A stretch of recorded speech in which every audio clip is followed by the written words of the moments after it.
بسم اللہ الرحمن الرحیم۔ تم اپنے کردار کو اتنا بلند کرو کہ دوسرے لوگ دیکھ کر کہیں اگر امت ایسی ہے تو نبی کیسے ہوں گے۔ جہاں پر بار بار اپنی باتوں کی صفائی دینی پڑ جائے وہ رشتے کبھی گہرے نہیں ہوتے۔ خود کو اللہ کے راستے سونپ دو، پھر چمکتی ہوئی قسمت کو دیکھو۔ کتنے عظیم ہوتے ہیں وہ لوگ جو دوسروں کا دکھ اپنے دل میں سما لیتے ہیں لیکن اپنے غم صرف اپنے رب کو ہی بتاتے ہیں۔ اگر تو چاہتا ہے کہ اللہ تجھے بخش دے تو اللہ کی مخلوق کے ساتھ نیکی کر۔ اے ایمان والوں، جب جمعے کے دن نماز کے لیے اذان دی جائے تو ذکر الہی کی طرف لپکو اور خرید و فروخت چھوڑ دو، تمہارے لیے یہی بات بہتر ہے اگر تم علم رکھتے ہو۔ جو دوسروں کے غم سے بے غم ہے وہ انسان کہلانے کے مستحق نہیں۔ کسی اور کی طرح بننے سے بہتر ہے کہ تم اپنی ایک پہچان بناؤ۔ کوشش کرنا مت چھوڑو، یقین رکھنا مت چھوڑو، کبھی ہمت مت ہارو، تمہارا دن بھی آئے گا۔ ہمیشہ اپنے دل کی بات مانو کیونکہ وہ جانتا ہے کہ تمہیں اصل میں کیا کرنا ہے۔ جسمانی مرض پرہیز سے جاتے ہیں اور روحانی مرض پرہیزگاری سے جاتے ہیں۔ دولت خرچ کرنے کے لیے ملتی ہے، جو خرچ نہ کرے وہ دولت پانے کا حقدار نہیں۔ دل میں محبت نہیں تو انسان صرف ایک اجڑا ہوا باغ ہے۔ اگر ہارا ہوا انسان ہارنے کے بعد بھی مسکرا دے تو جیتنے والا اپنی جیت کی خوشی کھو دیتا ہے۔ والدین کا کام بچوں کو دولت دینا نہیں بلکہ ان کو ایسی تربیت دینا ہے جو انہیں اوروں کی عزت اور احترام کرنا سکھائے۔ جو عورت کی قدر نہیں کرتا میرے خیال میں وہ بہت بڑا بیوقوف ہے۔ بات ہمیشہ تمیز سے اور اعتراض دلیل سے کرو کیونکہ زبان تو حیوانوں کے منہ میں بھی ہوتی ہے مگر وہ علم اور سلیقے سے محروم ہوتے ہیں۔ جاہلوں کا طریقہ یہ ہے کہ جب ان کی دلیل مقابل کے آگے نہیں چلتی تو وہ لڑنا شروع کر دیتے ہیں۔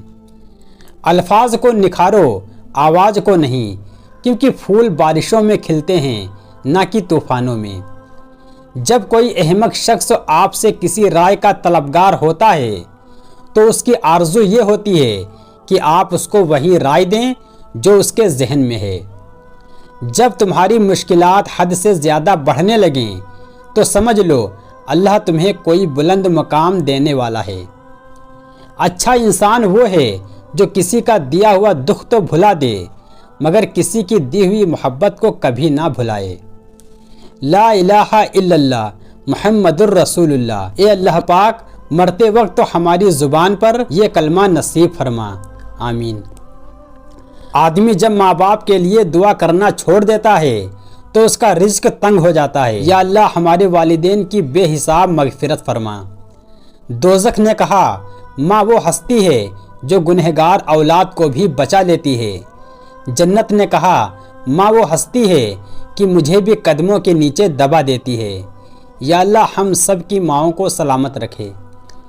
اپنے رب کا کرم دیکھ، جو فرشتے شام کو تیرے گناہ اس کے پاس لے جاتے ہیں اللہ صبح انہی فرشتوں کے ہاتھ ہمارا رزق بھیجتا ہے۔ نبی صلی اللہ علیہ وسلم نے فرمایا مسلمانوں ایک دوسرے کو تحفہ بھیجا کرو کیونکہ اس سے کینہ دور ہوتا ہے۔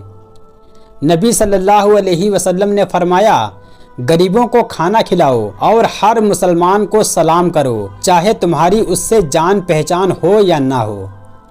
نبی صلی اللہ علیہ وسلم نے فرمایا لوگوں پر ایک ایسا زمانہ آئے گا کہ انسان کوئی پرواہ نہیں کرے گا کہ جو اس نے حاصل کیا ہے وہ حلال سے ہے یا حرام سے ہے۔ گفتگو ایک ایسا عمل ہے جس کی وجہ سے انسان لوگوں کے دل میں اتر جاتا ہے یا لوگوں کے دل سے اتر جاتا ہے۔ اللہ کو بھول گئے لوگ روزی کی فکر میں، تلاش رزق کی ہے اور رزق دینے والے کو ہی بھول گئے۔ مشورہ لینا بری بات نہیں مگر اس پر بغیر سوچے سمجھے عمل کرنے سے انسان اپنا نقصان کرتا ہے۔ ہزار غلطیوں کے باوجود آپ اپنے آپ سے پیار کرتے ہو تو پھر کسی کی ایک غلطی پر اس سے نفرت کیوں کرتے ہو؟ نبی صلی اللہ علیہ وسلم نے فرمایا میرا دل چاہتا ہے کہ سورہ یاسین میرے ہر امتی کے دل میں ہو۔ جب اللہ کسی سے ناراض ہوتا ہے تو اسے اپنے سے غافل کر کے کسی ایسی چیز کی طلب میں لگا دیتا ہے جو اس کی قسمت میں نہیں ہوتی۔ حسد کرنے والے کے لیے بد دعا کی ضرورت نہیں، کیونکہ وہ پہلے ہی حسد کی آگ میں جل رہا ہوتا ہے۔ عورت کا مرد کی زندگی میں اتنا داخل ہونا چاہیے جتنا کھانے میں نمک، زیادہ نمک بھی زہر ہوتا ہے۔ جو دوستی اور محبت انسان کو اپنے اللہ سے دور کر دے اس سے بچو، کیونکہ اس سے بڑھ کر کوئی دشمن نہیں۔ ایمان اور حیا دو ایسے پرندے ہیں، اگر ان میں سے ایک اجڑ جائے تو دوسرا خود بخود اڑ جاتا ہے۔ اصل طاقت برداشت کرنے میں ہے، انتقام لینے میں نہیں۔ جب تو کوئی چیز مانگے اور وہ تجھے مل جائے تو اس دن اللہ تعالیٰ سے جنت مانگ لے، ہو سکتا ہے وہ دن تیرے لیے قبولیت کا دن ہو۔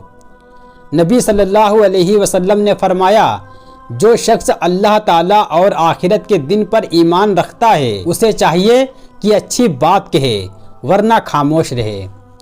دشمن سے ہمیشہ بچو اور دوست سے اس وقت جب وہ تمہاری تعریف کرنے لگے۔ کائنات کی سب سے مہنگی چیز احساس ہے جو دنیا کے ہر انسان کے پاس نہیں ہوتی۔ جس سے اس کے والدین خوش اور راضی نہیں، اس سے اللہ بھی راضی نہیں۔ جو شخص اللہ کا نافرمان ہو اس سے کبھی بھی خیر کی امید نہ رکھو۔ خوشیاں چاہتے ہو تو خوشیاں بانٹو، جو دوسروں میں خوشیاں بانٹتا ہے میرا رب اسے خوش رکھتا ہے۔ چن لے مجھے بھی اپنے سجدے کرنے والوں میں اے اللہ، کب تک بھاگتا رہوں گا جس سے تیری ہی دنیا میں۔ ماں سے محبت کرو، کیونکہ ماں کی پریشانی دیکھ کر اللہ پاک نے صفا مروہ کو حج کا رکن بنا دیا۔ زندگی تب بہتر ہوتی ہے جب آپ خوش ہوتے ہیں، لیکن زندگی تب بہترین ہوتی ہے جب آپ کی وجہ سے کوئی دوسرا خوش ہوتا ہے۔ بدترین ہے وہ شخص جو دنیا کی فکر میں اپنے مہربان، شفیق اور محبت کرنے والے اللہ کو بھول جائے۔ اللہ سے محبت کرو، وہ آزمائش تو دیتا ہے مگر کبھی آزمائش میں تنہا نہیں چھوڑتا۔ یا اللہ، جو بیمار ہیں ان کو شفائے کاملہ عطا فرما دے، اور جو پریشان ہیں ان کی پریشانیوں کو دور کر دے۔ جو شخص اللہ تعالیٰ کی تقدیر اور اس کی تقسیم پر خوش رہتا ہے اللہ تعالیٰ اسے کسی کا محتاج نہیں کرتا۔ زندگی ہر شخص کو عزیز ہوتی ہے، لیکن بہادر آدمی کے لیے عزت زندگی سے بھی زیادہ عزیز ہے۔ اگر کبھی آپ کا دل بلا وجہ ہی بے سکون ہو جائے تو جان لینا کہ آپ کی روح اللہ کا ذکر مانگ رہی ہے۔ دعا کے تین پہلو ہیں، یا تو قبول ہوتی ہے، یا آخرت کے لیے ذخیرہ کر لی جاتی ہے، یا مصیبت کو ٹال دیتی ہے مگر رد نہیں ہوتی۔